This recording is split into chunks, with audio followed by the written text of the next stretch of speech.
So the UK is currently the head of the G7 group. That's the world's most economically advanced countries. And the UK currently chairs the G7 group. Our Chancellor, who does our economy, called Chancellor of the Exchequer, his name's Rishi Sunak. He put out this video saying that what they want to do is bring in this thing called the central banking digital currency. They want to replace fiat paper money with digital money as a competitor to Bitcoin and crypto money, right? But instead of being decentralized currency, it will be controlled by a government. It's digital currency, but controlled centrally through the banks, Bank of England. So instead of having a bank account with whatever, HSBC or Bank of America, you'll have a bank account directly with, in the American context, with the Fed. In the UK, directly with the Bank of England. You have a personal bank account, and you're given digital money in that bank account. These are called central banking digital currencies. The Chancellor of the Exchequer in the UK has already announced their intention to do this as the G7 group. And these, if you look up... this sounds terrifying. If you look up the Telegraph newspaper... Central bank digital currency, is that the one down below? Digital currency should be programmable. See that one there? Yeah? Now what they're doing is they're saying, you know, everyone knows that with inflation at over 5%, it's now 5.4%, right? Our fiat money, the paper money, is increasingly becoming worthless, and we're headed towards a big disaster. The Fed wants to raise interest rates. But we're in so much debt that if you raise interest rates, people are going to suffer because we're living on debt as Western economies. So they realize that this kind of the lifespan of paper money is fast coming to an end because of the 2008 economic crash in particular.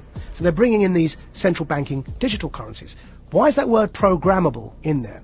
So what they said in that article, and the Chancellor put a video out saying this as well, they've said that this money that you will earn from work, instead of having paper money, you have this digital money. It's programmable so that you can't buy certain foods, or if you do something that your employer doesn't like, it's all in that article.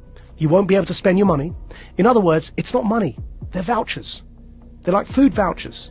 And they can be programmed so that, like the Chinese social credit system, that if you try and use them on a certain thing, it won't work. You say you want to buy a burger and they want you to buy bugs, which is one of the examples used. If you start to try and buy unhealthy meat, it just won't work. You tap your card, you can't buy the thing because you've met your quota that month of burgers. You have to buy something like a vegan meal. So it won't just be money in the sense of the way we have dollars or pounds today. Yeah. It'll be something that's controlled in terms of your ability to distribute it. Which is why I'm calling it a voucher. It's a coupon. But even a coupon, if you have a coupon to buy bread, you can still buy the bread. Yeah. Like, there's But you can't buy, see that coupon to buy bread, what you can't do is buy a burger with that coupon. It's for bread. Right. Yeah? Right. Do you feel like you're sounding the alarm Yes. for people that don't understand what is going on? So here, I'll put it up for you here, yeah? So there's the video. The group of the world's 7 most advanced economies, the G7, is launching a set of public policy principles for retail central bank digital currencies, CBDCs. Central bank digital currencies could be a digital version of money, a bit like a digital banknote. Right, so that's the guy who runs our economy in the UK. His name's the Chancellor of the Exchequer. And here is the article.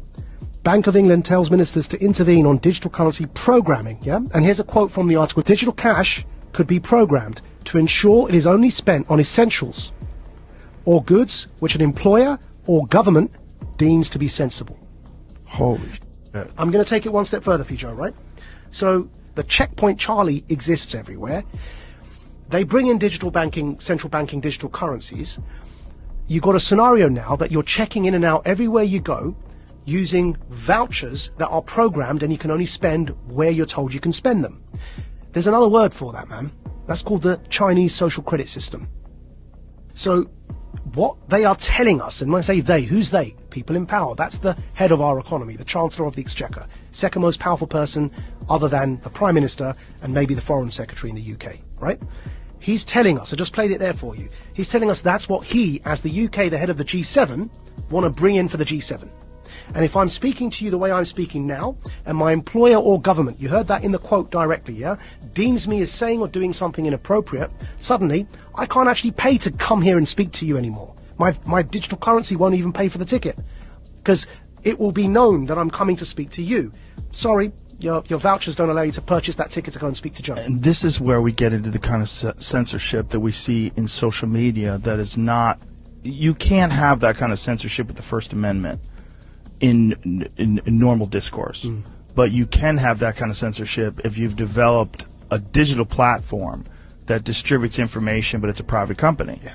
So think about what money is, where you can spend it on whatever you want, versus this digital currency, which is essentially controlled in a sense. Yeah. Like you have free speech on Twitter, but you really don't. Yeah. Because if you go too far or you talk about something that they don't find appropriate, they'll just ban your account.